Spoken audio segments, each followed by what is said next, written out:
Hey, now, y'all, happy to be back for another installment of Polymac Particles on a Tuesday. You know what that means? It's a Roby Tuesday.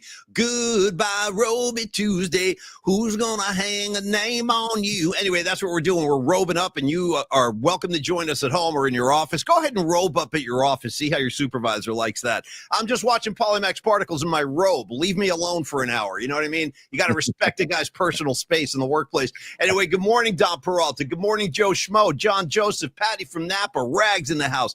By the way, Aaron R. Are you Aaron Redner, dude? Is that Aaron Redner joining us from Oregon? What's up, bro? If that's you, hey, how you doing, man?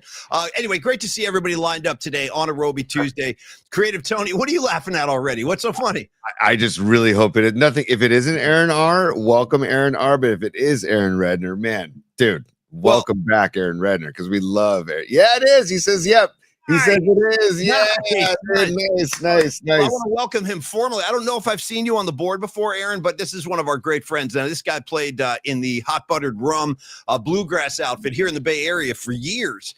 And they were always very generous and accommodating. They invited me to jam with them a few times, which I did. I got to play at Terrapin Crossroads with those guys. Mm-hmm. I got to play at the Independent with those guys. And then most recently, Aaron is in a new outfit now called the Grateful Bluegrass Boys. Yep. And they came down from Oregon and they gigged, I want to say, at Hot Monk. And I jumped up there and played with them at Hot Monk too. So anyway, Aaron, great to see you, man.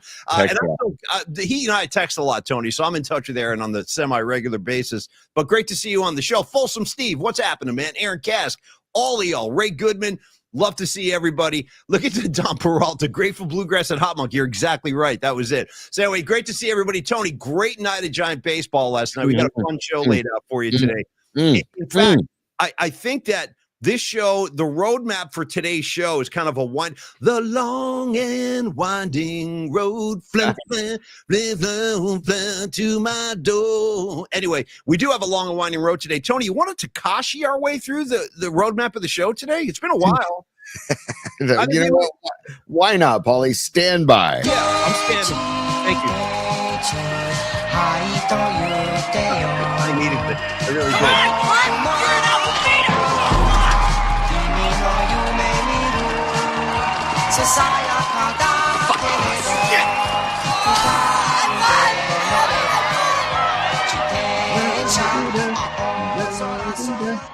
Beautiful melodies from the Japanese. We should find out who wrote that piece. Like the Japanese. I was going to say, stand by, dude. Let me thank you to Noemi, who emailed us at pollyspod@gmail.com. pollyspod@gmail.com. Noemi emailed us last week because we were talking about Tekashi. The song is called A Bicycle Built for Two, sometimes called Daisy Bell. It was originally recorded in 1894, made popular by Nat King Cole in 1961. Whoa.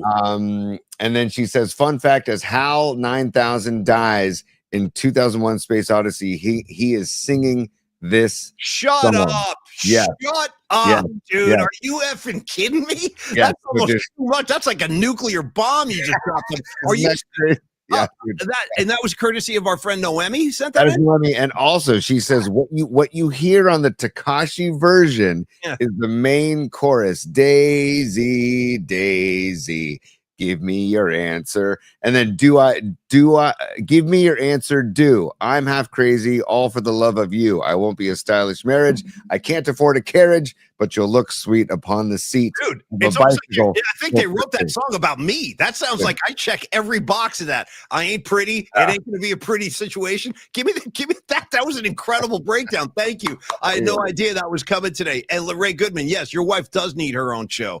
She's welcome to launch. I'll be a regular viewer. You can trust me on that. What's up, Scarlet Fire? Good to see you. She is married on the or something. Anyway, okay. So, Tony, Creative Tony, the roadmap for today's show, because it is, we got a lot up our sleeve today, and I want you to lay it out just so, not even for the audience so much, T, it's for my own understanding of where we're going, when we're going there, and why. Tony, go ahead. Well, we're going to talk about our dear sponsor, Dr. Matt Young, here in a moment. Then at the bottom of the hour, we're going to give our main man, Carlos De La Fuente, Los D from Flex Funding, some love. We're going to talk about that Giants win last night. It's one of my favorite wins of the season so far, and it was a scrappy, just weird, ugly type of win. And then we got a Tony's top three. And then because it's Tuesday and we want to dedicate Tuesdays to Ticket Stub Tuesdays, show us your stubs. We're going to show some ticket stubs at the end of the show. And we got a couple fun birthdays to talk about later, too. We're doing stubs when, Tony? Because I got some stubs on ready to go, too. When do you want to do that? Paulie, if you would listen to the show on Tuesdays, we do Ticket Stub Tuesdays. Yeah. And show us your stubs will be at the end of the show after Tony's top 3. Okay, wow. Okay, so we better get moving on all this. All right, so why don't we do this? Why don't we start with a Dr. Matt Young kind of tribute, because he is our newest sponsor. He is actually, he's not our newest sponsor. That would be Don Peralta and of course, his design studio, Stellar Design. But Matt Young is in the mix, too. We love Dr. Matt Young. He's been my dentist for over a decade, as I say. We got the new graphic up there, as you see us operating from within the mouth, where Dr. Matt Young will go to work. All you need to do is give him a shout, 415-392-8611. This is a guy you can trust. This is a very likable guy. This is a guy that will not do anything procedurally unless you tell him it's okay to do it. If you're uptight, like Paulie Mack, extremely uptight, anxiety-ridden, insomniac, all that. It's like I'm one big watery sack of neuroses. Let me just tell you that right now. You're not going to find a more like apt patient for psychotherapy than Paulie Mack, and I've done my share of that too. But I can tell you this.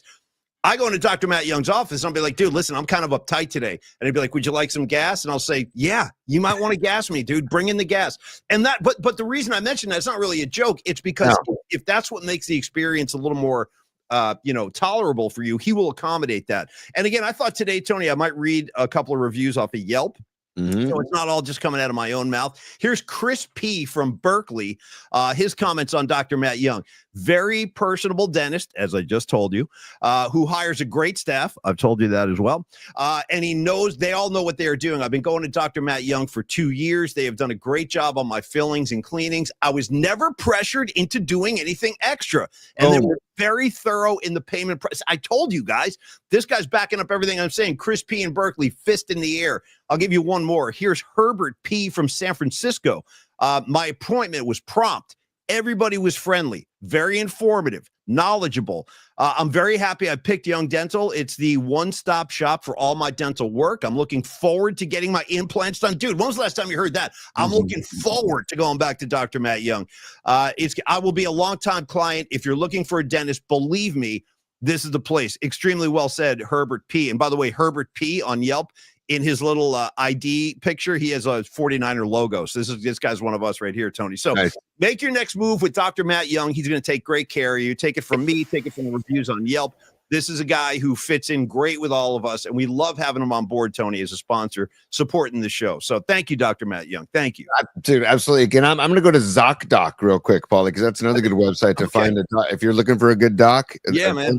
Go to ZocDoc, ZocDoc.com.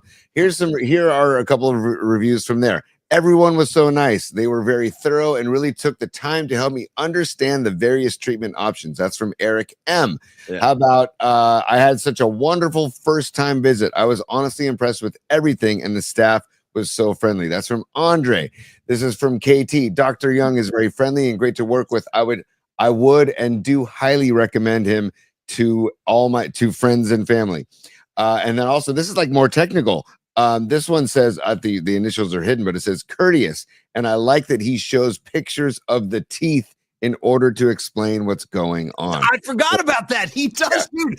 Yes, that's a great call, actually. I forgot about that. He will bring in like this screen, like it's like a computer screen with a close-up shot of your teeth, and he'll say, like, here's what I'm going to do. Here's what I'm going to go. Here's how I'm going to do it. I forgot about that. That's a really cool element, too. Yes. So, dude, it's not just us that are raving about Dr. Young and his staff and the Young Dental Group. It is the reviews speak for themselves. So we love Dr. Young. 415-392-8611, 415-392-8611, or info@youngdentalsf.com. Go, Paul. Hey, man, check this out. So, it's funny. We talk about the Bill Walsh coaching tree, how it just so many branches, and it's still going to this day. There are still like remnants of or connections to the old Niner coach, Bill Walsh, rest in peace. And this is kind of like becoming the riff tree. Like there are several branches of riffs that come out from any given riff. So for starters, Scarlet Fire made me laugh when you were reading that ZocDoc review. She goes, I need some gas. Bring in the nitrous when Camilo Doval is pitching. And dude. And we're gonna go there. And then John Joseph comes in with a great one too. John Joseph goes, you know what? Scarlet Fire, I'll take some gas even when he isn't pitching, just in case. Just in case. I feel you, John Joseph. I do. I feel you on that one. So, Tony, that's a good place to start. Duvall coming in, there's something about, like, I don't know. I mean, listen, the whole kind of Tranquilo Camilo thing, it tests my patience sometimes, dude. He's gone. Tranquilo Camilo's gone. That's gone. Yeah, but he like has that lazy kind of walk up the mound. He's just taking his time, and he fires a pitch outside by like 3 feet, and Mike Krukow will be like, that wasn't even close. You'll hear totally. That wasn't even close. Dude. It's just making me more and more nervous every time he comes into the game. But he did close last night, T. You know how you get older in life and you start to lose your filter the older you get? I feel like Kruk and Kipe are losing their filter with every season that goes by. Good. So, and it's becoming that they've always been amazing, but they just keep getting better and better with age. And Kruk was on fire last night, and Kipe had the pipes were down on Kipe, so he was asking Kruk for a little help today or last night. So I really enjoyed the broadcast, but I also enjoyed that freaking game, dude, because Paulie, that Phillies team, they're a juggernaut, man. They're a good team, dude.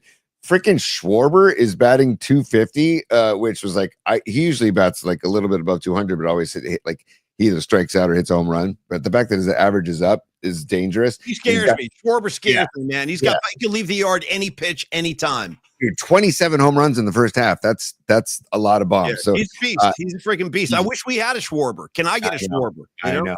And he swings so hard, man. I don't know who swings harder, him or Devers. And I was gonna say, I thought you were gonna say him or Bryce Harper, because Harper's swing is unbelievable, dude. Yeah, it's I've always liked Harper. I like his approach at the plate. I've always liked his. What do you think of his swing? You're talking about great swings and quick. I mean, I don't know that there's a quicker bat in the bigs. Is there, T? Maybe not, but he also adjusts his swing based on the counts too. Like he had a great couple at bats where they were long at bats. He saw a lot of pitches. He always seems to see a lot of pitches, and I got to credit Devers too. Devers usually sees a lot of pitches too. But man, we've talked about it all season, dude. And the pitching, man, the freaking pitching, dude. Yeah. Landon Roop. I mean, you could argue that one run should be unearned because the double that he gave up to Stott hit something in the grass and took like a funky hop. Like you never see that. Flores was ready to field that ground ball, and it hit something in the grass and took a funky hop, and then it went through his legs, and then it ended up the guy ended up scoring. Stott ended up scoring. Tony, let me inject something real quick. When I see Stott, by the way, you know who I always think about? I got a what do you give me for on Stott? Stott is like a 10 for Dax Shepard. You know Dax Shepard from yes. Function. Every time I see Stott, I'm like, there's Dax Shepard in the box. And to your point, I thought that finish your point, T. I'm sorry, I interrupted you. Finish your thing. Well, I want to just Aaron Cask, you beat me to the punch, dude, and thank you for the super, Aaron. And there's your Listen to Black Sabbath shirt. But love it. That and Kuiper said it a bunch of times, and so did Kruk, and you're saying it, and I'm saying it. It just goes to show you, and this is what we tell the kids. I told the kids last night in our game. Yeah, when you put the ball in play, things can happen. Well, if you don't, you'll never know. So put the ball in play. I mean, dude, Philly, they missed a pop fly yesterday. They let a pop one out in center. Yeah, that was crazy. That did a number. Yeah.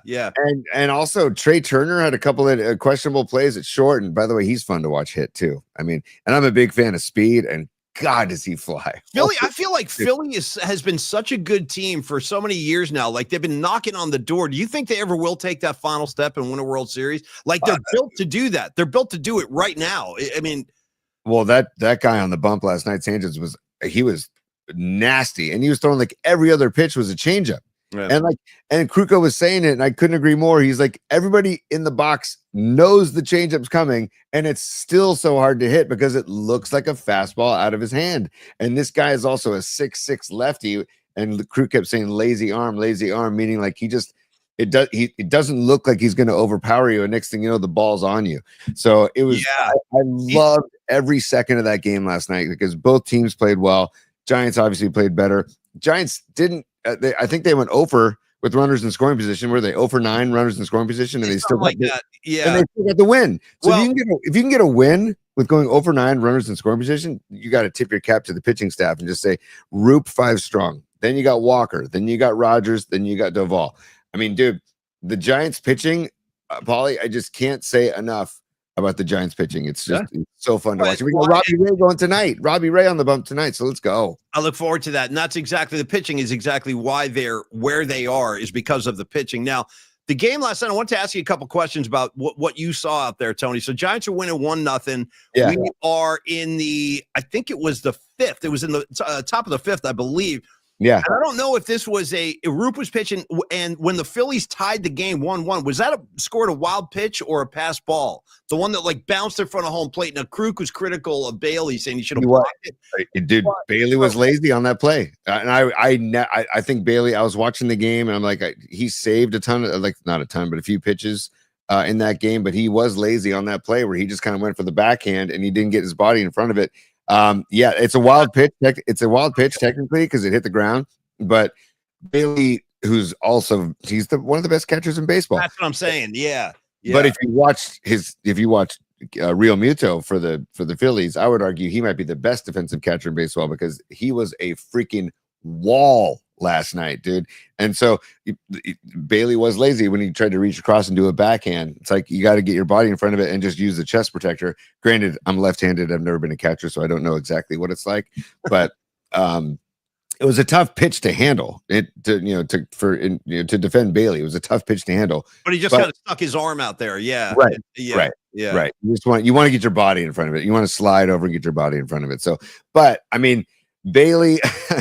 The dude is batting like a $186, something like that. Yeah, he's still under 200. I know, but yeah. And so it's just you got it. Then you better sell out from behind the plate, Bailey. If you're not going to give us anything at the plate, it's kind of getting tough to watch. He has little spurts. He does. Yeah.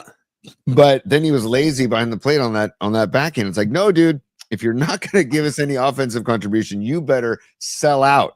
When you see that wild pitch coming, you can't be lazy. You can't. And dude, again, I love Bailey, and I think he's an incredible catcher. It's just he took that one off for some reason. It was really bizarre. He usually will not. Shout out to Creative Tony. I believe you just did like a silent burp on the air, which is pretty awesome. Like all burps are in today. So if you want to burp in the audience, you go ahead and do that. Well, dude, it was mid-thought. It was like mid-sentence. Yeah, no, you can't stop it sometimes. I know it's hard because we've just eaten breakfast and all this. Now we're on the air. I've been known to let a few out myself. I try to turn to the side. You just bam right into the mic while you were going. I respect it. By the way, Nutter is freaking on it, man. There's these new catcher stances that I just can't stand.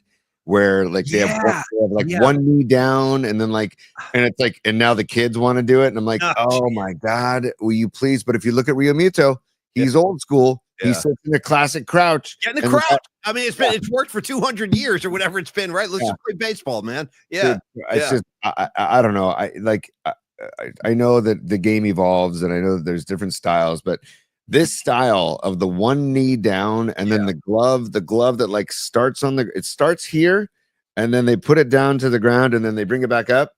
I mean, it's supposed to like try to fool the umpire even more. And it does work. It does work on the professional level, but you see my son and all of his buddies, and now they want to start doing it. I'm like, can you just put that target up and leave it there? Just leave the target up for your pitcher. You're not Patrick Bailey. Tony should be coaching like at a higher level because Tony, like you said, and I'm with you on your honestly, because you got a lot of great insight, and I'm going to back that up in a second here. So Tony said at the start of the show today that last night was one of his favorite games of the year. Funnily enough, dude, I kind of felt the same way. It was first of all, it's a big game. This whole homestand is freaking huge with Philly and NLA coming in. And you know what I'm saying, by the way?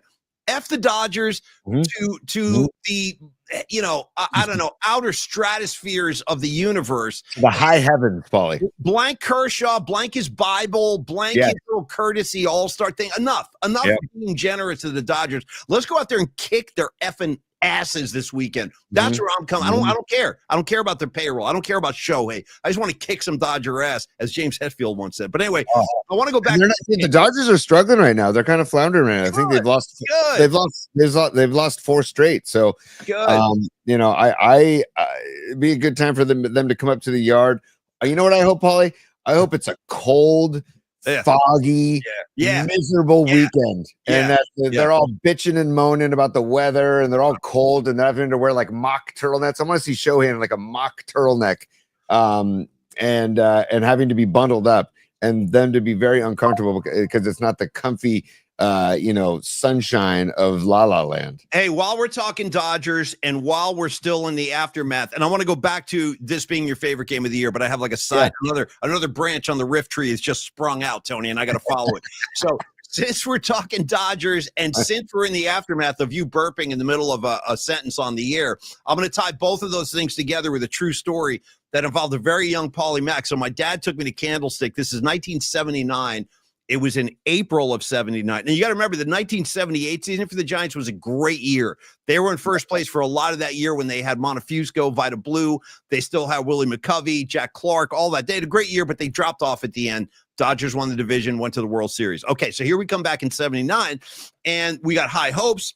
It's the first Giant-Dodger series of the season, and my dad and I were in Candlestick. We're on the third base line in the upper deck, but pretty close to the like the what are they called? The view box, like the lower level of the upper deck. I think it was called view box. Mm-hmm. So we're like in that area, and it was a classic game because in the ninth inning, it was like 1-1, and Jack Clark got on base. They tried to pick him off. There was a pass ball. Clark goes to second. Then, dude, it was like a storybook thing. Willie McCovey comes up, ropes a single into right field. Jack Clark scores, walk-off win. And Candlestick, it was a Friday night. I remember there was a Friday night, Candlestick going apeshit. And here's what I remember, Tony, out in left field. Now, you remember this is back in the day when they still had the chain link fence out there. They hadn't brought those bleacher seats in yet, so it was like old school stick. And out on the bleacher seats behind the chain link fence, there was a big bed sheet sign. And the pitcher, I told the story a few times on the air on the old radio show, but I'm going to give it to you guys now. There was a bed sheet sign that said, because the Dodger pitcher that night was Bob Welch. Do you remember Bob Welch, Tony? Oh, God, yeah. Here's what some Giant fan made: a spray paint sign on a bed sheet. Belch on Welch. Okay. Belch on Welch.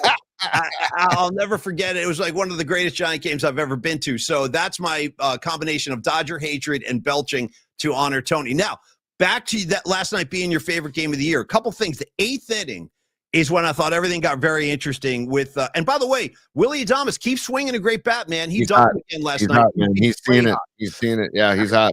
So Giants load the bags. Casey Schmidt drives in Adames in the eighth. Now, here's the thing.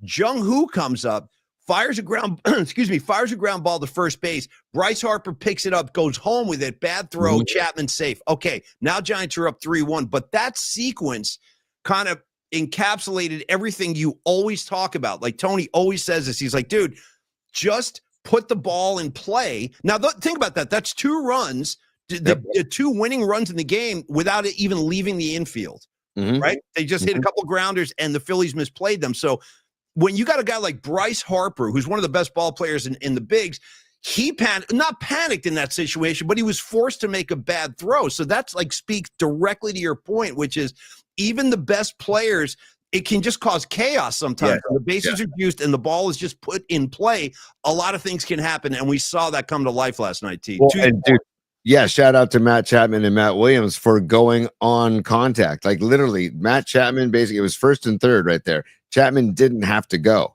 but he went on contact, and he forced the issue. Yeah, and it wasn't a force play either. So they would have had to have tagged Chapman. So it was a like bang like on contact go. And who hit the ball to first base? Was that Jung-Hoo Lee? It was Jung-Hoo. Yeah. Sorry, I know you mentioned that. So it was a great heads up base running play by Chapman.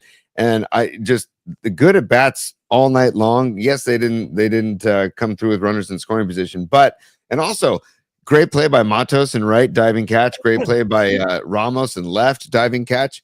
Because dude, Philly's gonna swing the bats, man. They're gonna swing the bats. So I just what? Phil Cuzzy, the home plate umpire, man. Bro. He is old school, dude, and his zone was kind of all over the place. Dude, don't get me wrong. Matt Chapman clutched up. He had a base hit in between first and second, but in that at bat, he struck out 3 times. If you watch that at bat, he took 3 pitches that should have been called strikes.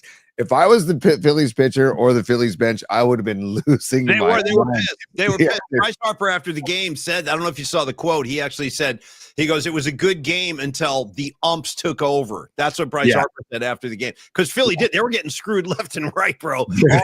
I mean, just the strike zone was nuts. I mean, you know. Right. Harper got screwed a couple times too. And you would think that Harper, with his reputation, he might earn some respect from the umpires, but this guy Phil Cuzzy. And do you remember when Lucchese got hit by the one hopper back on his hip? Yeah. And Kruko's commentary was so good because because they were Lucchese's like, well, I think Melvin or whoever was like, JP Martinez was like, hey, can Lucchese throw a couple pitches to make sure he's okay? Oh yeah. And then Kuiper goes, wouldn't it be great if you just threw like 10 pitches right here, right now? And then knuckleball at the end. Yeah, Krug's like, he should throw a knuckleball now just to round out the cycle. Yeah. And Krug was like, you throw the pitch, you throw as many until they tell you to stop throwing. And he said, and after 2 pitches, Phil Cuzzy, the plate umpire, was like, all right, enough. You know, and they zoomed in on his old mug, dude, his old Italian mug, and I was like, dude, you could tell that he was getting like miffed about the whole situation. By the way, that's exactly what Don Peralta just said. The mug of a Phil Cuzzi, man. You know what I mean? Like it is. It's an old school mug. The game was just, but it was also a pitcher's duel, which it's my favorite kind of game, is a pitcher's duel, because of all the strategy that goes into every single pitch, dude. And then you got to tip your cap to Sanchez, man. He pitched a very good game, man. But the Giants found a way, dude. You know what it reminded me of, Tony? In a lot of ways, it was very reminiscent of, like, say, a 2012 era Bruce Bochy kind of Giant-led win, where they weren't scoring a lot of runs, but they had great pitching and they found ways to win. It had that feel to it last night, you know? Yes, and also I know these weren't intentional hit by pitches last night. Wilmer again, right on the tricep. Bam. No protection. Adames, Ramos. It's just getting old. And I don't know if Melvin's gonna do more retaliation. You can't do it with a guy like Birdsong again. I mean, you got a vet like Robbie Ray tonight. You might want to send a message, maybe and Robbie Ray's a lefty, and you could give a message to Schwarber or to Bryce Harper. Are you talking chin music or drill him? I'm talking throw something inside. Let's just say that. Like not Paulie, but not the inside part of the plate, inside. If you know what I mean. Right at him. Yeah, make him get it out of the way. Like send a message. I'm all for it, dude. I love that kind of baseball. And with the temper of Bryce Harper, you might get a flared reaction because he's already pissed off about the ump from last night. So, but I'm just tired of the beanball. Like, without retaliation. If you're gonna bean, we're gonna bean. That's fine. I got no problem with that. But the Giants hitters continue to get beaned. And it's not like they're like up on the plate, crowding the plate, like daring the pitchers to throw at them, because that is a strategy for some hitters. It's like, I'm gonna be up on the plate and I dare you to throw inside at me, right? Well, dude, I was looking at this last night. Adames isn't right up on the plate and he got hit. And again, I don't think any of these are intentional. Well, but I don't know. It's happening too often. That's what I think. And I hear you. Like on the surface, given the situation last night, you wouldn't think that hitting Flores in that situation would have made a lot of sense. So, but then part of me says, like, why does this keep happening then? Why? I mean, and I feel like it's almost like being a little kid on the playground. And if the same bully comes every day and steals your lunch or takes your lunch money, he's going to keep doing it until you punch him in the nose or until you stand up to him. So it's like at some point, the Giants, I feel like, have to respond. Now, I'm a little too young to have seen Bob Gibson pitch, but I've read enough and I've seen enough. And it's understood that Bob Gibson was like, dude, I'm in charge here. I don't care who you are. I don't care if you're Pete Rose, you're Lou Brock, I don't care, whatever. Not Lou Brock. I think they were teammates. No, but you tell the kids, that's my plate as a pitcher. That when you're on the mound, that's my plate. That's not your plate. That's my plate you're digging into. I think it was Willie Mays, actually, who said pretty much every time I got in the box against Bob Gibson, he would put me on my ass. He would just throw right at my head at the beginning of the at-bat just to make me uncomfortable and like to get me like off balance.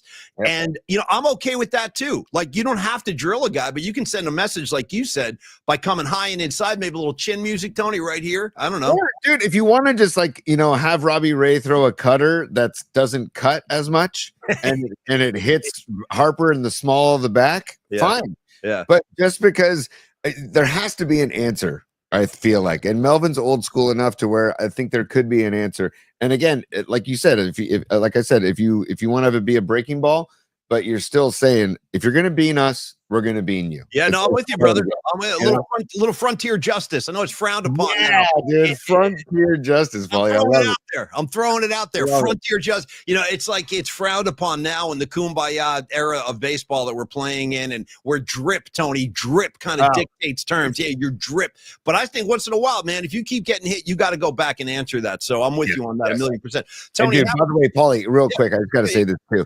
Isn't it so good to have Chapman back? And dude, he is seeing the ball. I mean, he hit a ball to center field that what's his name? Brandon Marsh couldn't get to, and he said it was like a knuckleball. Did you see the replay where he spun around? It fell on his ass. Yeah. And he still almost made the play. He almost caught that thing, which was right. Well, that's how good of a center fielder he is. But he said the ball off the bat coming at him, and if you watch that replay, that ball was a freaking laser. I think it was barreled, man. So right now, yeah, go ahead. Let me ask you a question about Brandon Marsh. I've been wondering about this for years, looking at this dude. He's got the whole Bigfoot thing going. He's got like a Sasquatch vibe with his beard and his hair. Is he taking like grease and greasing up the hair? Like, because he's got like these long, like weird looking, they're not dreadlocks, but they're like greased up like ropes hanging off his head. What's that? What is he doing? What look is that, Tony? Go ahead. You're talking to a bald man, dude. I don't know, man. Like those are long locks that are shiny. He's got just a lot of hair happening. It's like a Sasquatch. Yeah. Once again. Yeah.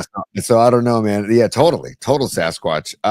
I don't know, man. Maybe it's like an extra conditioner with extra sheen. I don't know, dude. But it does have a shiny gloss to it. And I always wonder, like, wouldn't that be annoying as a player? Like having to like constantly like, I wouldn't want, just like, like, well, who used to be a big hair flipper before he cut his hair was Bryce Harper. He would take the helmet off and like flip it and do it. Dude, yeah. You know what I'm talking about. Yeah. It's like that whole shake of the head. I don't, I respect the Phillies. I do think they play a good brand of ball, and they're, man, I mean, when you've got like, why am I blanking on his name? The right fielder. Jeez. Gosh darn it. Come on, what's his name? Come on, Castellanos. We have Castellanos like in the middle of your lineup at batting 271, and then all those guys, dude. It's a lineup full of mashers. They can all hit, and that's why I asked that question earlier. Like, I wonder if they ever will win a World Series, because they've been so close, and they look you look at them on the surface, they look good enough to what Robot Centaur says, Tony, it's called a ponytail. Yeah, I think even a ponytail would get annoying to me, but like I don't know, I feel like, and dude, again, in football there's no rule that says you can't grab hair, you know what I mean? I'm just saying. Yeah. I've wondered why. Is it like an unwritten rule that nobody touches the the locks that come out of the helmet? Like George Kittle doesn't have dreadlocks, but his hair's long enough to yank him down. Yeah. I don't know. I'm just wondering, Paulie. I'm just wondering. Well, they do say it's part of the uniform, like you said. So the long hair it's up for grabs. Literally, if you want to grab a handful, go ahead and do that. Speaking of grabbing a handful, Tony, why don't we grab a handful of Los D over at Flex Funding right now, halfway through the show? Carlos De La Fuente, by the way, got a big announcement to make. Carlos, myself, Creative Tony, and Dom, our art director and sponsor and great friend. He checks every freaking box out there, Dom Peralta. Is there anything he's not doing? I think the only thing Dom is not doing right now is doing like he's not doing like field work at Oracle Park. Like, he's not driving the tractor, cutting the grass, but he probably could work that into his schedule too, because he does everything else. But I wish Dom wasn't such a dick, though. That's all. You know what I mean? No, he's hard to deal with. Yeah, he's got that. Yeah, he's very, very demanding. You know what I mean? He's always, he's always yelling at us. He's very difficult. He's like a Bobby Knight figure. He's like a Bobby Knight throwing chairs. No, we're kidding. Dom rules. Groundskeeping. Thank you. I couldn't get the term in my head. Groundskeeper. I want to be the head groundskeeper. The four of us anyway, we're going to have a meeting this week, and hopefully by the end of this week, and if not this week, very early next week, we're going to announce the next family outing, because we have a big outing coming up, not this month, but in August. But it's going to take time to plan, and we want to invite as many people as we can. So all four of us can have a meeting. Dom, we can do it this week, and Los D, we can do it this week and get the details set down. But anyway, look forward to that, you guys, because we're going to invite as many people as want to come hang out with us. And it is centered around Giants baseball. We'll just put it to you like that. Looking forward. And Paulie, if you could stand by. Give us the los. Give us the los. Give us the los. Give us the los. Give us the los. Give us the los. What loan would you like?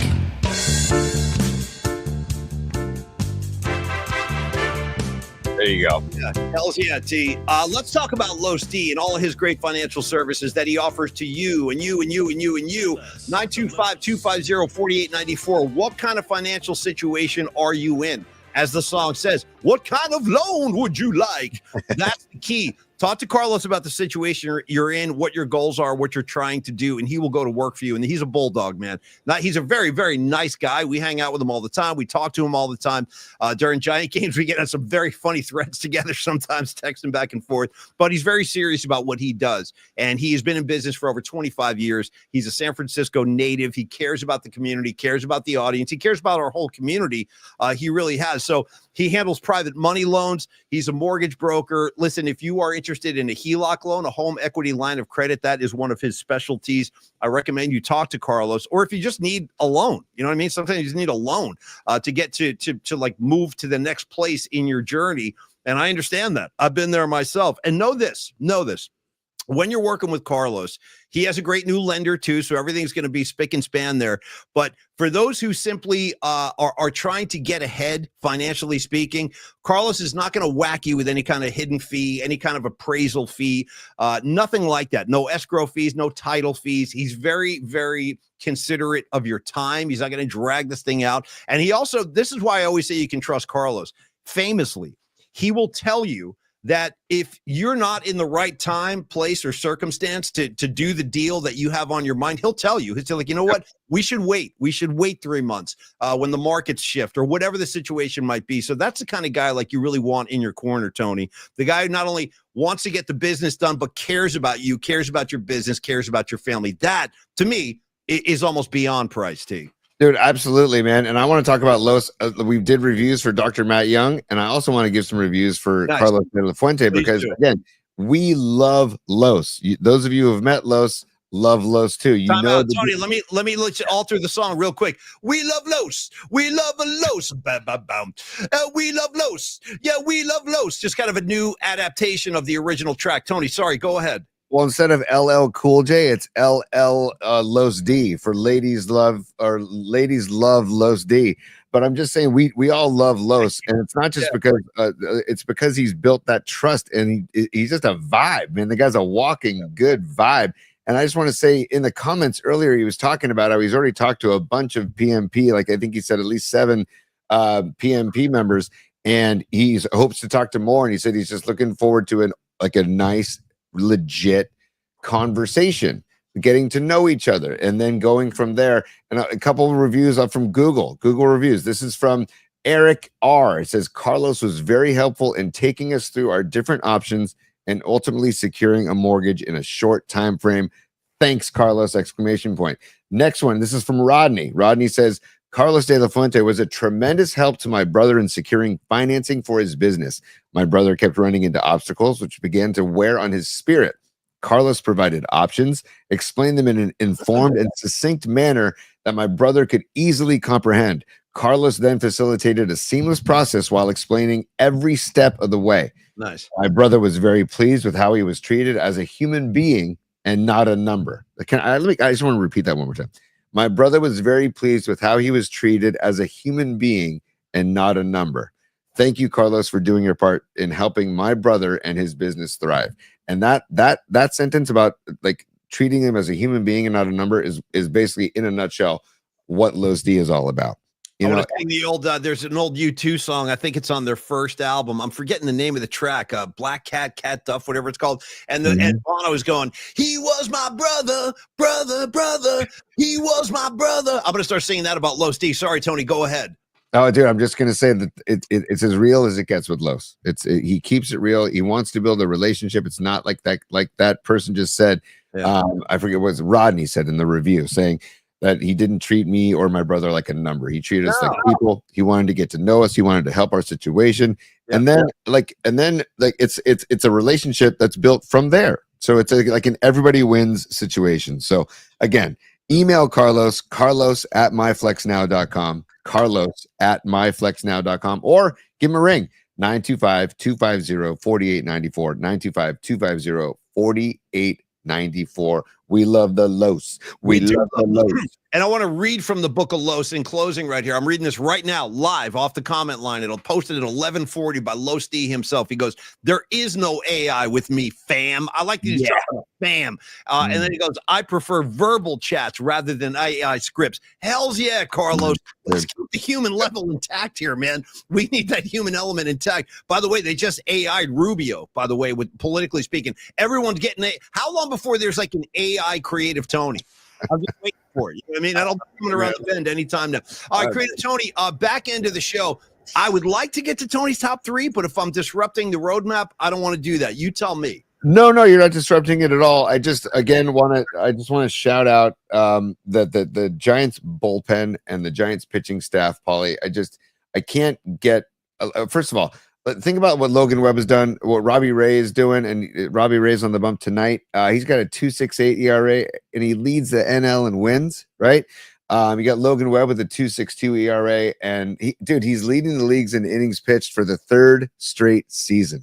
So that guy is a guaranteed 6 innings. I don't want to jinx it, knock on wood, but every time he goes out, it's 6 innings minimum, right? And when you can rely on that, it's like that's like a day where Bob Melvin's like, yeah, we got Webby for at least 6, and then we'll figure it out, right? You can't guarantee that with Birdsong right now. You can't guarantee that with Roop right now, even though Roop is pitching very well of late, and you definitely can't guarantee that with Verlander. So the fact that they got a win last night with Roop, and they got Ray on the bump tonight, and then the Dodgers series coming up this weekend. I'm so excited about. It's like you said, Paulie. It's a good opportunity. It's a good opportunity, good challenge, right? So, and then tomorrow it's Verlander. So tomorrow day game, if Verlander could pull something out of his A and get a dub, or at least give us 5 strong and get into that major league leading bullpen. I think they're second behind the Padres, by the way, the Giants bullpen. What in terms of innings pitched? No, ERA. Okay. That's my favorite stat because it's all about scoring runs or not scoring runs. So get through 5 and get to that bullpen. Tyler Rogers is pitching really well.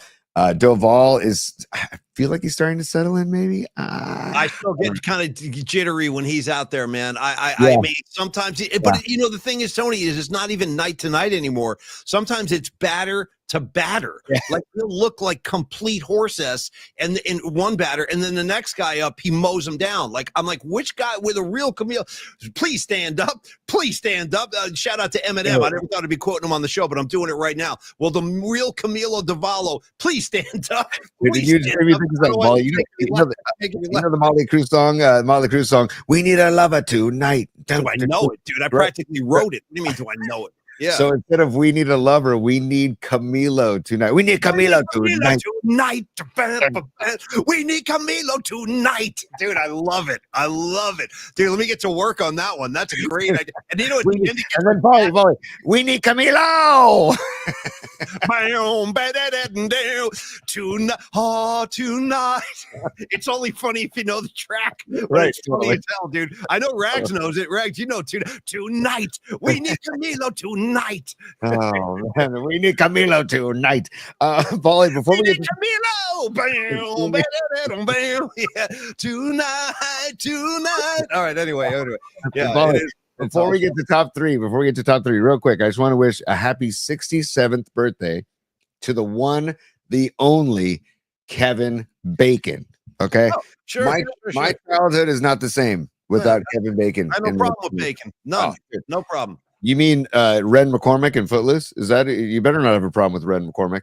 It depends on how you want to go. There's so much to choose from. I'll take Bacon in Animal House getting paddled on the ass, dude. Thank you, sir. May I have another? Grabbing ankles, bam, and they're just drilling him in the cheeks, dude, drilling him. And he's going, "Thank you, sir. May I have another?" So there's no wrong step when it comes to Bacon. In fact, I don't think I know anybody who's like, oh, Kevin Bacon, I hate him. He sucks. Right. You just don't ever hear that. I think everyone's pretty cool with Bacon, you know? I'm blanking on his wife's name. If anybody can remember. Sedgwick or something like that. Kira something. Like she was. Yeah.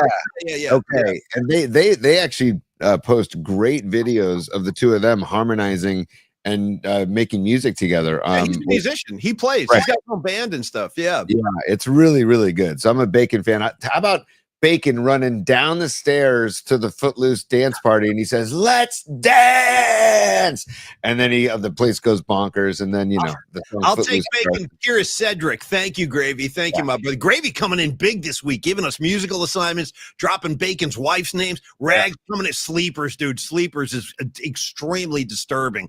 Rags, of course you like Sleepers. Have you ever seen Sleepers, Tony? Yes, I have. Dude, I saw it once, and I don't need to see it ever again. Well said. It's one of those. You see it once, you're good for life. I'm like, I don't need to revisit that as. I'll take Bacon in the A Few Good Men opposite of Tom Cruise in the courtroom. Like I'll take him in that role with the flat top, Tony. Yeah, no question. He was great in that role. And I don't know, you go from like a dance crazed Bacon in that to the militant Bacon in A Few Good Men. It's good stuff. Yeah. Also, want a happy 67th birthday to Carlos Cavazo of Quiet Riot, buddy. Let's go. The guitarist for Quiet Riot. Underrated guitar player. I'll back him. I'll back him as long as I need to. Dude, you don't have Mental Health without Cavazo. You don't have Come On, Feel the Noise. Tony, if I may, you don't have Mama, We're All Crazy Now. You don't have that without Carvazo. And I'll back Mama, We're All Crazy Now. I like that. You don't have Bang Your Head, Paulie. Yeah, So there's Carlos right there. Look at the hair. No, the hair is fantastic, dude. The hair is. I should grow my hair like.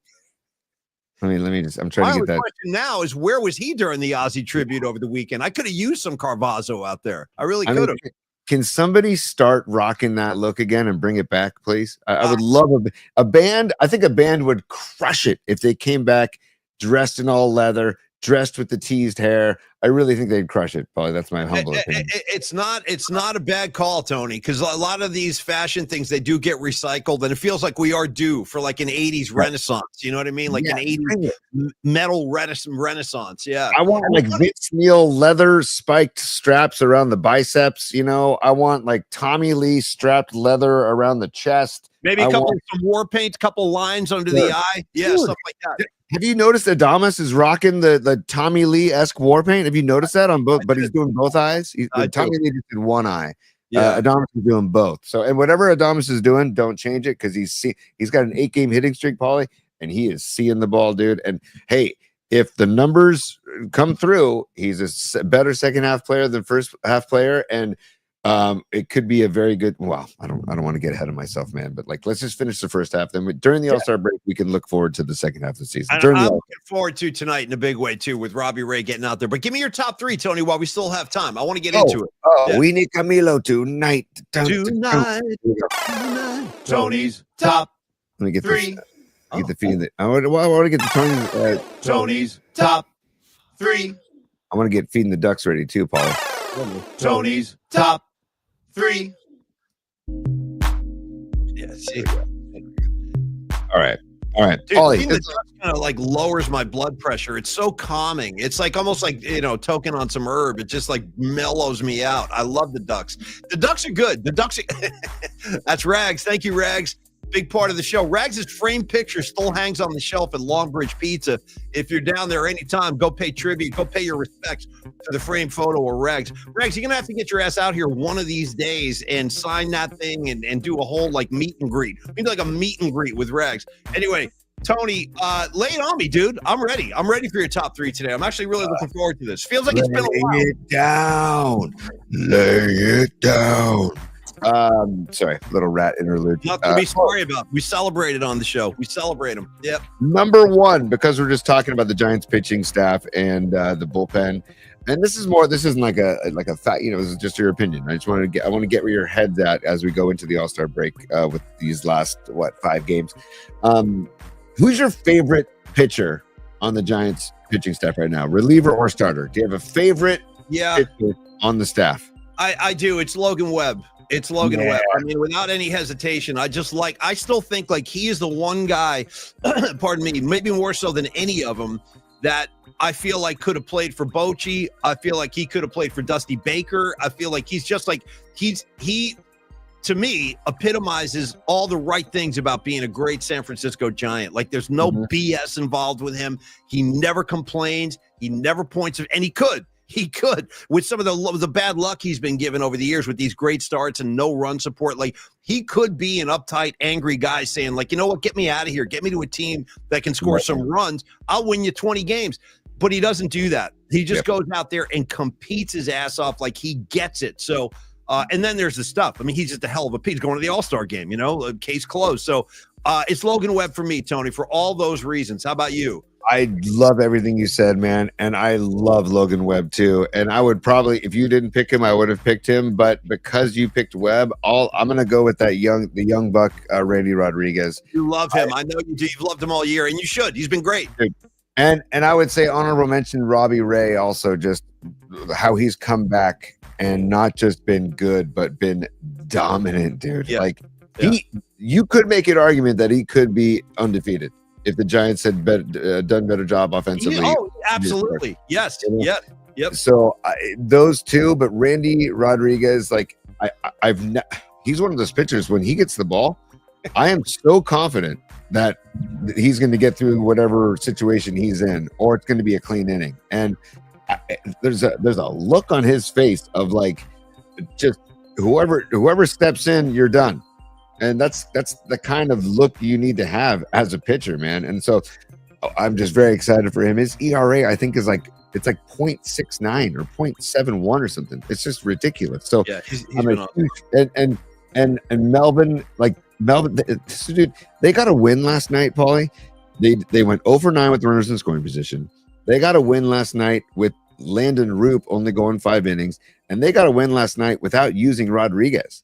Like that win is such a big win. I can't even starting the series against Philly to get that win is so huge. So without using a lot of their horses, and Yaz was on the bench until he came in for a pinch hit. And so I'm excited. I'd like to see more from Devers, man. I just want to see more from Devers. We all would. No, we all would. Yes. Yeah. I just patience. I'm just trying to be patient with Devers. I'm sure it's going to come. I mean, he's too good a hitter to be dormant for too long. Like, I'm sure I assume it's going to come. Yeah. Right. So it's for me, Rodriguez number 1 or Ray 1B. So Tony, number 2. Before you proceed, I just want you to know that while you were breaking down all your stuff in that last take, I looked over at the comments line, and because you quoted Lay It Down by the great LA band Rat, although Steve Pearson, San Diego boy, I looked over and John Joseph, he was writing out the lyrics, dude. I looked over and John Joseph wrote, "I know you don't really know me," and then a couple of messages later, he said, "I'm into Total Affection." John Joseph, brother, you stay with us. He's still going. Lay it down. By the way, I put a Guns N' Roses record up today to change it a little bit, but I might have to start busting out the Rat, Tony. Why not?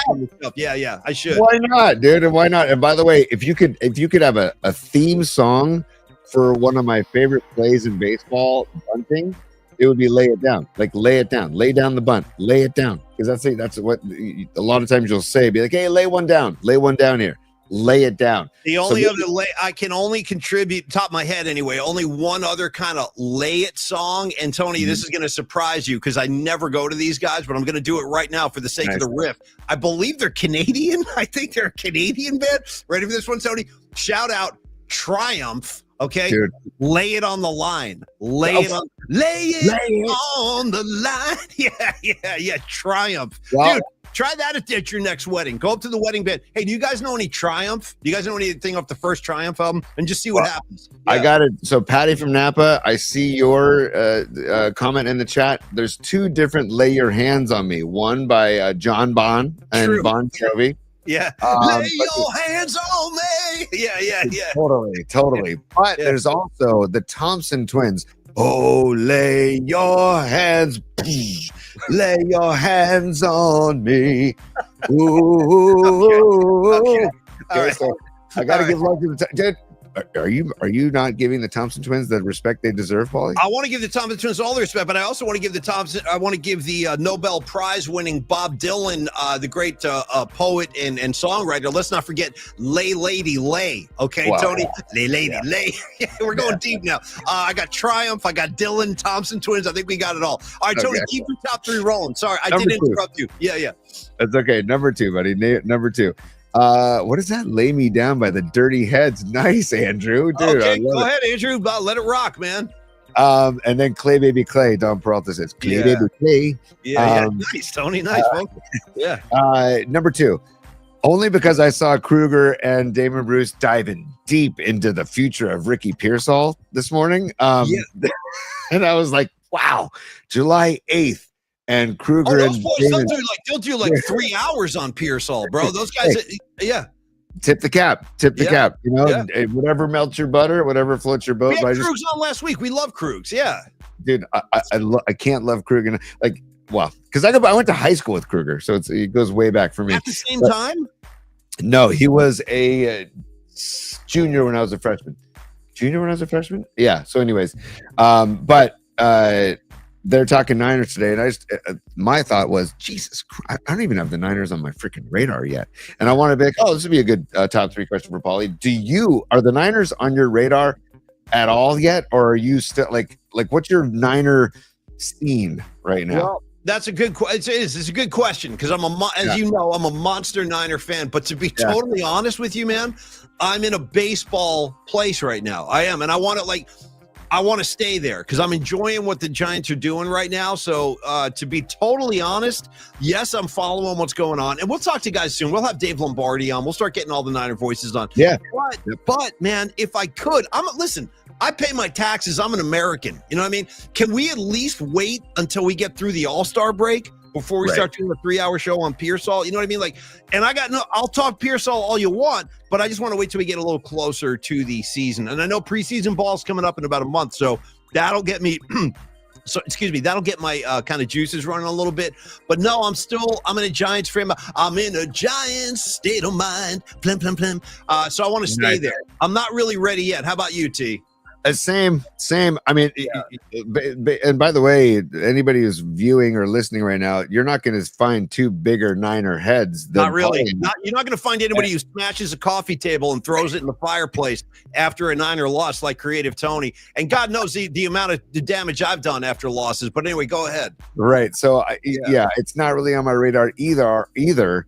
But I will say that, you know, once training camp starts and we start getting daily updates from the great David Lombardi and Matt Mayoko too. I love Mayoko too. They're both great at what they do. And don't forget, oh come on, why am I blanking on his name, Paulie? Matt Barrows. Matty B. I love Matty B. Dude. I've been a Matty Barrows fan for years. Totally. Barrows rules. Barrows does rule. Anyways, so really not on my radar because I'm deep into this Giants run because I feel like there is potential for them to make a run. I really think, and obviously Buster does too, because he brought in Adamas, he brought in Devers, and I don't know, he may have something else up his sleeve. Who knows? But now number 3. Okay, we're gonna go on number 3 because this is now like Speed Brick, JT the Brick, Speed Brick. Sure, man. We're doing Speed T3. Speed T3, yes. Number 3, because I thought somebody from the Phillies was going to get ejected last night based on the home plate umpire Phil Cuzzy strike zone. And well, they were yelling at him from the dugout too. There was a lot of stuff, a lot of insults getting yelled from the Philly dugout about balls and strikes last night. Which was deserved, man, because like I said, Matt Chapman struck out 3 times in his last at bat in the game. I mean, dude, and credit to Chapman's mug, dude. Chapman would just take the pitch and just stand there and be like, yeah, it's a ball. It's a ball. And I'm like, dude, God bless you, Chapman. Because even Kuiper was saying, like, there's the second one. There's the third one. It was like, oh my God. So, I mean, it was just an interesting strike zone. So I thought somebody from the Philly bench was getting ejected. Nobody did, but it made me think about number 3 for top 3. Paulie. Yeah. Have you ever gotten ejected or bounced out of a place or forcibly removed from a venue or an event? Many times, like many times. I don't regret any of them either. I usually have a pretty good reason, except the time you and I got thrown out of Katie O'Brien's because we were just being supreme jackasses. Yeah, that was. We deserved it, dude. We deserved to get our asses kicked that night by the bouncers. Mercifully, they didn't beat our asses, but we did get physically escorted out the door at Katie O'Brien's after what essentially unfolded was a food fight. Like on a Friday. And by the way, Katie O'Brien's is not the kind of bar you want to mess around in. These are some, like tough Irish guys, man, who hang out in there. They're not. Anyway, we were really pushing it. We got chucked out. But no, I'll give you a better one. Let me tell you a story. True story. Rags, get ready. Hang on to something, Rags. You're involved in this one. So, first of all, when I was in high school, and by the way, a little cultural difference here, Tony. And I don't know how you guys did it, but in New Jersey, where I went to high school, when we would have a prom, we would say like, "Hey, are you going to the prom? Did you find a date to the prom or whatever?" Yeah. Now they don't use the word "the." They just say, "Are you going to prom?" Oh, You've been asked to prom, and they don't say. And I almost feel like it's incorrect grammar because you don't say You say I'm going to the Giants game. You don't say I'm going to game. Have you been to game? You say I'm going to the game. Anyway, just a little side note. That's interesting. Yeah, they always say prom now. Hey, we're going to prom. He's asking me to prom. But anyway, back in my day, it was like, are you going to the prom? Have you been asked to the prom? Yeah. Dude, I think, Rags, we were seniors, okay? And it was like a winter prom, like a Christmas prom, something like that. And it's all very hazy, too, because these proms were like over-the-top party scenes back in our day. I mean, it was crazy. So, Rags, I don't remember where this was, but it was one of our proms, like a winter prom. I think we were seniors, and I want to say me, you, and one of our other friends, this kid, you're going to love this name. You want an Irish name out of New Jersey? Here it comes. Tim McElduff, okay? Whoa. Timmy McElduff. Timmy Mac, we call him. Timmy Mac, great guy. He's like a physical therapist now in New Jersey. Great guy. So McElduff was like one of the captains of the football team with Rags. And he had some kind of like the season ended and he got injured or something like that. So he had like a surgery, Timmy McElduff. And I believe he was on a cane. I want to say like the story involves McElduff on a cane. And what he did was he hollowed out like the bottom of the cane. And I think he had like tequila in test tubes stuck in the cane. You understand what I'm saying? So we were going into the bathroom and we were drilling tequila out of these test tubes. I'm just telling you what happened. Don't try this at home. And we were, he said after surgery. That's what I thought. So we're all like crowded in this bathroom and we're all taking shots at this tequila thing. And we're being we're not being too secretive. It's like pretty out in the open. All of a sudden, the door swings open and the principal walks in. Okay. We're 17, dude. We're freaking 17. The principal walks in and I think there he is. And I think Rags got caught red-handed. As I remember this, Rags got caught red-handed with the drink in his hand. So Rags immediately gets thrown out. The principal like, "Are you out?" And Rags gets ejected from the prom. And in the after, what I'm going to tell you is every word of this is true. This is 1986 New Jersey in all its glory. Rags is thrown out of the prom. I got lucky because I was a couple steps back, so I didn't get chucked. Rags's brother Brian steps in, and this guy's a wild man. Ready for this? He rears back and punches the principal in the chest, full force. Bam! Drills him for throwing his brother out of the prom. So now we got a whole scene going on. Now there's like a scrum, there's pushing, there's shoving, there's bodies getting dragged out of there. That was just another snapshot, another day in the life. 1986 New Jersey. Rags getting thrown out of the prom, Brian punching the principal in the chest. And as far as I recall, Rags, Brian did not even get suspended for doing that. Like or expelled. Like these days, you assault a principal, you're never going to that school again. I don't even think Brian missed a day of class. It was incredible. That's incredible. Nice work. True story of ejection that I was directly involved with. Although I didn't get ejected, but my best man here, Rags, did. So Tony, you go ahead. Give me a good ejection story for you. Oh boy. Well, I got bounced out of a dance in high school because and I'll just make this quick because we're gonna get to our stubs and then wrap the show. But by the way, I'm laughing. Look at the image you got up, by the way. Yeah. Incredible. Well, that's Rags. I wanted to show Rags, and this was on Rags' birthday. We were popping out of a birthday cake for Rags on his birthday. It's too perfect. It's just perfect. I love my body type. I love the hair. I love your bow tie. It's a thing of beauty. I love it. Oh, by the way, Los D checking in as a super. What's up, Los? Yeah. I think I'm changing my baseball walk-up music to "Feeding the Ducks." Yeah, to man. mold the pitcher. Dude. I mean, it might be good for Tranquilo Camilo because it's nice and chill. But we actually need Camilo to maybe get a little more fired up. But I hear what you're saying, Los. By the way, Look at the Expos hat on Los, by the way. It's money. I'm also looking at you, Tony, your stance in that picture. I like how you have like one hand out and like one up, whatever you're doing. I have no idea, but it's just a great stance. Yeah. And you can tell I just manscaped because I have not one hair on my chest. So you're clean as a whistle. What am I holding? A bong? What's in my hand over there? What's that tube I'm holding? I don't even know. You know, a microphone? Is it a microphone? Maybe? I don't know. I really don't know. Maybe it is a mic. I can't tell. It could be something else too. I'm not going to say. Easy now. Easy does it. What are you talking about? Like Good Vibrations merchandise? Good Vibrations. We should see if they'll sponsor us, dude. Good Vibrations on Polk Street. We see if they want to be a sponsor. Yeah, not bad. So, anyways, we basically the dances got to be really crowded and popular in high school my senior year, and a bunch of us said, "Hey, why don't we?" And the dance sold out, so a few of us got our heads together. So, why don't we like make counterfeit tickets? And sell counterfeit tickets to all the underclassmen that didn't get sold them, dude. That's gangster. Well, that's very Mike Damone of you. Yeah, totally, dude. And then word got out, and I was at the dance, and I got ejected from the dance because I was part of the the ticket process. Yeah, that's incredible, dude. Back in the day, brother Draper was the dean of students. Well, when I was there, it was an all boys school freshman year, sophomore year, so he was the dean of men, and then he became the dean of students when we went co-ed.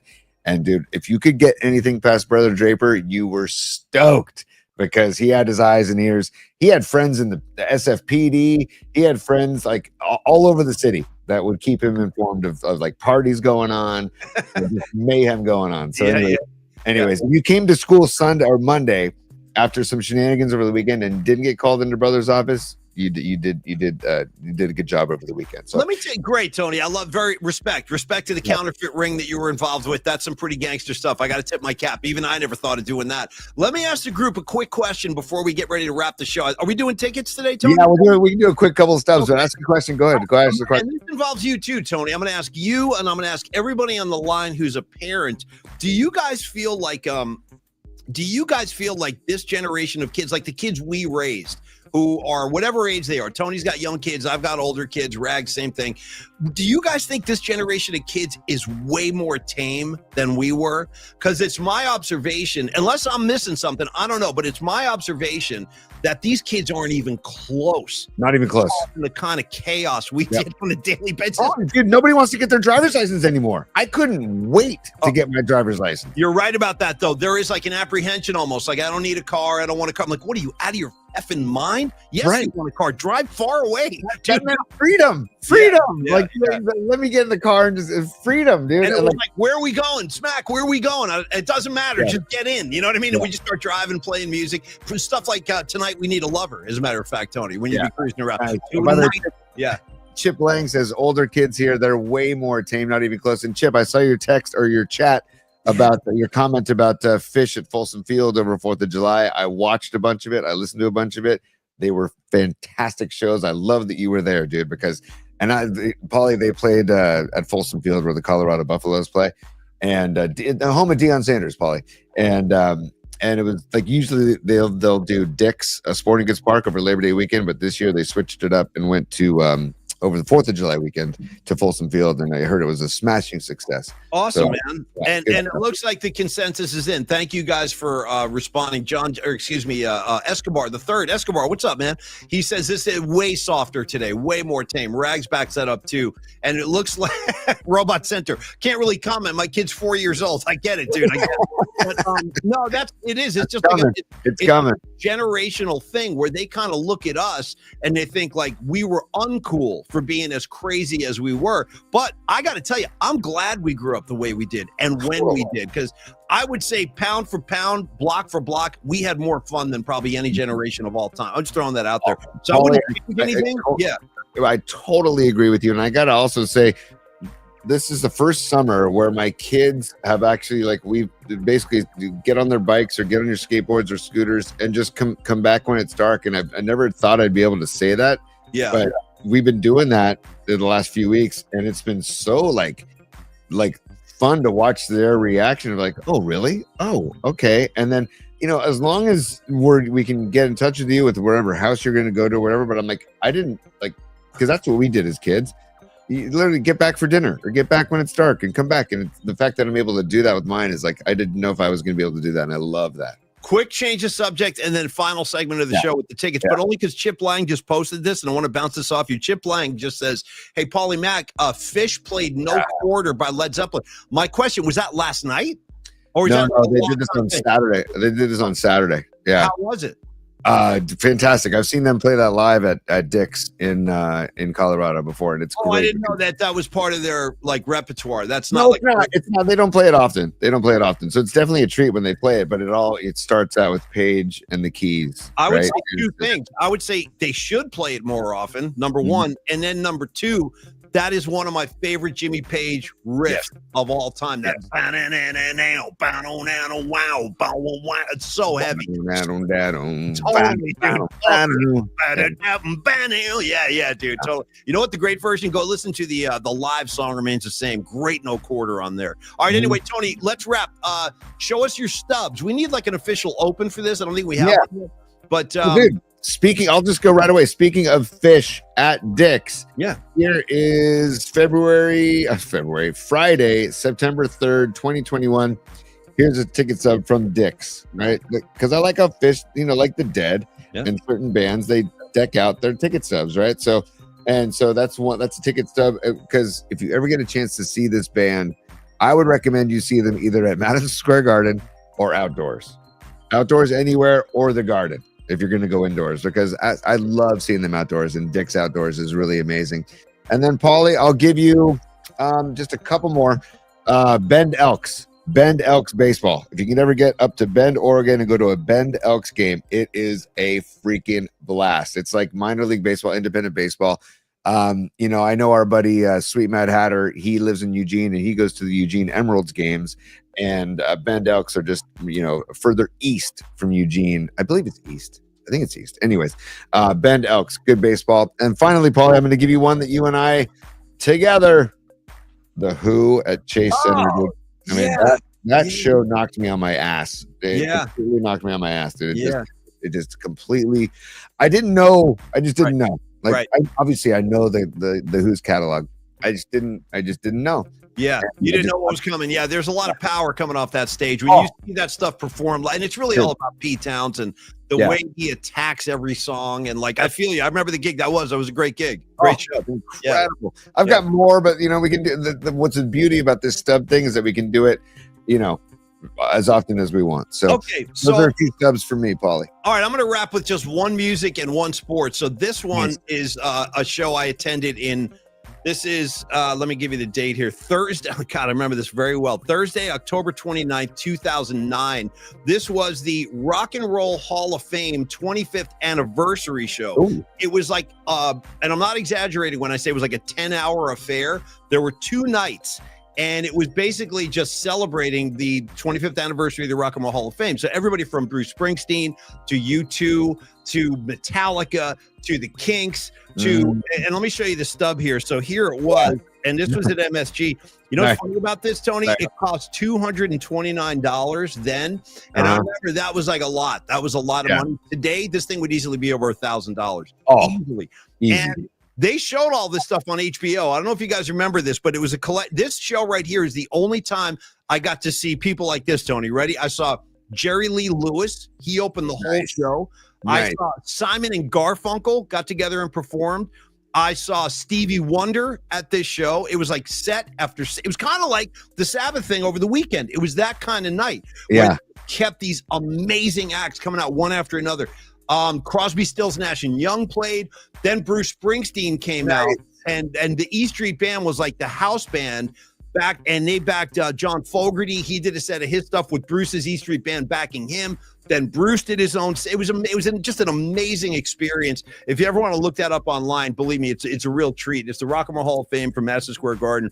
25th anniversary. That was a great one. So Tony, and here we go. What year? Do you remember what year that was, Paulie? 2009. 2009. Thank you. Yeah. I remember that extremely well. I remember everything about that night. It was pretty freaking incredible. Oh, and then, dude, it was the first time I ever saw Tom Morello come out and play Ghost of Tom Joad with Springsteen. Ooh. Dude, I because I hadn't seen that yet. And now he's done that so many times, like you're kind of, what's coming. But dude, when he came out and started doing like the scratching during like the that whole bit, I was like, what the hell, bro? And they also played, I'll never forget this, Morello and Springsteen shared the mic and sang London Calling by The Clash. That was incredible too. So it was just an amazing night. And That's then incredible. For my sports stub, Tony, this is a big one, dude. This is, okay, let me make sure I get the date here. Okay, December 15th, 1997, Monday Night Football, Niners, Broncos, for my season ticket spot up in section 54.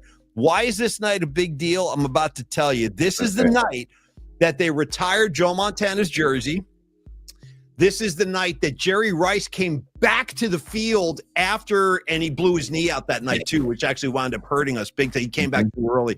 But Rice came back because he wanted to play the night that they were retiring Joe's jersey. And at halftime, when they had the retirement ceremony for Montana, Eddie DeBartolo came out, and I'll never forget. I'm telling you, I was in the building, and Eddie D's cheers were louder than Montana's. Dude. And it was, you remember this night, Tony? Yes. The living snot out of the Broncos. Like, it was something like 45-17. Like, we blew them away. Bro, you know what I remember about this game? Even though it was a brief period of time, 49er linebacker Kevin Green, dude, picked up a fumble and ran it back to the house for a touchdown. Kevin Green as a Niner that year in 97. So, wow. I forgot. You remember him? Remember Kevin Green as a Niner? I think he was number 91. Does that sound right? 91. Before Larry Roberts, or after Larry Roberts. After Larry Roberts, yeah. But this was just one of those great nights at Candlestick. The Montana jersey retirement, late in the season, you know what I mean? Cold December night. The stick was just, I remember walking in that night. There was just like an electricity in Candlestick for Montana. There were rumors Eddie D was going to be there. Rice was coming back. And then we just pounded the Broncos like we used to do. We used to kick the Broncos' ass. How many times did John Elway get his head handed to him at the hands of the 49ers? A bunch. Yes. That's Paulie. I love it. And by the way, I'm going to show this stub for the next time we do stubs as a team. Sure. This is New Orleans Hornets in 2008 playoff game. Yeah. In New Orleans during Jazz Fest. Yeah. That involved gummies and pyrotechnics gone wrong. So that's my team. I like the tease. I need anything involving pyrotechnics and gummies. I'm automatically interested. Yeah. We don't have enough time to get into it today, but the next time we do show us your stubs or show me your stubs. Well, it's a Tuesday feature, I think, right? Tuesday is Take It Tuesday kind of thing. Yeah. Tuesday, show me your stubs. Let's go. All right, Patty from Napa. Let's end on a nice super from Patty. And by the way, again, today's another example. So you never got to worry about Tony and I being disciplined, even though we're trying to shorten the show for reasons that'll be revealed soon. We still can't do it. We're just not able to do it. Patty from Napa, I'm ready for football. Enjoyed multitasking today. You all made my Tuesday. Thank you, Patty. We can't thank you enough for your support today, yesterday, tomorrow, over the years. You've been amazing. Thank you, Patty. Hey, Patty, before we wrap, I just want to show that you can send us your stubs and show us your stubs at pollyspot@gmail.com. I'm going to show these are Scarlet Fire stubs. These are some stubs from Bonnie, aka Scarlet Fire. Look at this. This is 1987, March 29th, Grateful Dead in Philly at the Spectrum. Love How about that? Love it. Let me get this. I'm going to take down. Thank you for your super, Patty. We love you. And then I'm going to scroll down. This one is Look at the Dead. This is Rochester Community War Memorial. And November 8th, 1985. Look at the price. God bless you, Scarlet Fire. You saw some good stuff. You saw some good stuff, Scarlet Fire. I'm very impressed. Keep it coming. I love this. And then look at this. This is Bill Graham Presents Grateful Dead. I'm saying that's 88. Is that 88? 90. 90. Oh, the Brent from Marsalis show. Damn, nice. Look at that. Look at that. That's great. That's a good one. And look at this dude, Stevie Ray Vaughan in 88. At the Ritz. The Ritz, dude. The Ritz. Wow. Oh, crazy? Scarlet Fire, you have just won the day. That's impressive. Okay, now By I the got way, Paulie, a couple things. Hold on a second. This is New Year's Eve, by the way. New Year's Eve 88, Stevie Ray Vaughan, and also Michelob presents. Right there. Yeah. Michelob present. By the way, you know what? Michelob Genuine Draft. I like that beer. The Ramones. Jesus, look at this. At the Mosque, Syria Mosque Ballroom, 1988. I'm beyond impressed. This is a freaking amazing. This is amazing. Is this also Scarlet Fire? Oh, you kidding me? You're at the freaking Warlock shows? But you know who else was at the Warlock shows? Scarlet Fire. My good friend Winks. He was at those shows too. Tony, those are some of the most legendary Grateful Dead shows of all time. They did like this. They tried to go under the radar and not call themselves the Grateful Dead. They called themselves formerly the Warlocks, and those shows are legendary. Is that Hampton? Where were these shows? Hampton. Yeah. Okay. Oh God. So I just wanted to show those, man. Thank you, Bonnie.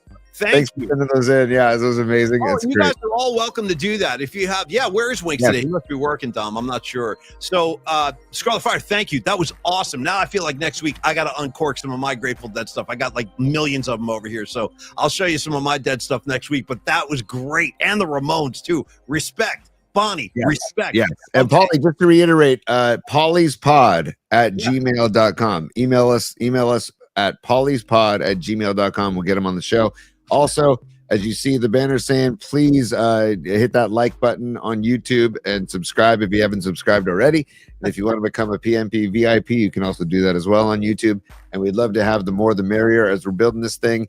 And also the audio versions are always available on Spotify, TuneIn, and Apple Podcasts. Paulie, thank you, Big T. Well said. And on the way out, one more time, thank you very much to our sponsors, Young Dental SF Group, the entire Young Dental Group. We read the reviews earlier today, but an abbreviated thank you on the way out. You can always make your next appointment for Dr. Matt Young by calling 415-392-8611. Dr. Matt Young's been my dentist for over a decade. He's located downtown in Union Square, 490 Post Street. 25 years in the game, one of the most highly regarded dentists in the Bay Area. And again, comprehensive dental care. He offers all of it, no matter what. If you just need a basic cleaning, of course he can do that. But if you need some more serious work like fillings or implants, veneers, emergency stuff, he handles all of it. His team is great. He's great. You're going to have a great experience at Young Dental. I promise. I really do. I promise you. Second of all, we want to thank Los D, our main man, Carlos De La Fuente, who had a lot of funny comments today, dude. I was reading your stuff as we went along. Los D was hot today. Carlos, another guy, a highly experienced professional. Carlos De La Fuente at Flex Funding, 26 years of experience in the financial game. He is, of course, a San Francisco native. And you can reach out to Carlos with any of your financial questions. Give him a shout, 925-250-4894. If it's easier to email, Carlos can definitely accommodate that too. Reach out to Carlos. It's Carlos at myflexnow.com. So if you got, if you're interested in a private money loan, if you're interested in tweaking your mortgage or redoing your mortgage, he can help you with all that stuff. So reach out to Carlos, let him get you into a better financial reality, because he can definitely do that. That's his specialty. And Tony, on the way out, dude, very fun show today. I had a good time. Really with every topic we hit today. And I want to say thank you, John Joseph, especially for quoting all those Rat lyrics. That was awesome. Christian Narag, getting chucked out of proms left and right. Of course, Aaron Kask, Aaron Redner in the house today. NorCal Refrigeration. What kind of loan would you like? Oh, dude, also tomorrow night, maybe we'll debut the new song that NorCal Refrigeration and HVAC made. That is for it's the Tony One Glove song that he made that I got over the weekend. I'm like, dude, this guy, David Shanklin, you are a master. He is. No, he's really good. He's very humble about his talents too. When I saw him at the Metallica show, I'm like, bro, your stuff is great. And he's like, no, man. But that's the kind of attitude I like. I like a nice, humble musician. But dude, your stuff's really good. Joe Schmo, Aaron Cass, Don Peralta, Beat LA, Escobar the Third. You guys know, on and on it goes. Patty from Napa. Want to say thank you guys. Had a lot of fun today. Tony, Diamond David Lee Roth. Hopefully he's in the batter's box or the on deck circle. Bring him into the box so we can dismiss the class, if you could. Class dismissed. Hell yeah. Stand by, Paulie. All right, kids, throw on your tight pants. It's a Robbie Ray tight pants Tuesday, and I'm looking for another Phillies win. Let's beat that Philly ass. And I'm telling you, it's all gearing up for a bloodbath against the Dodgers. I got bad blood, okay, Tony, with the Dodgers. I'm saying F all of them. from Shohei on down. I don't want to hear about it. No more Mr. Nice Guy. Gloves are off. Okay, it's just a preview of what's coming. Hey, Noemi, thanks for checking in today. Miguel, all of you guys, you're phenomenal. Thanks for your support in the show. Everybody have a good – you see the glutes. You see the quads. You know what's coming. You can't stop it. Tony, give you the final word. Take us home, brother. Dude, if the Giants could go win the first 2 games of this series against Philly, especially with literally the hottest pitcher in the NL, maybe outside of Logan Webb with Robbie Ray on the bump, it would be huge for the rest of the week, man. So let's go Robbie Ray, and let's get a couple of hits with runners in scoring position tonight.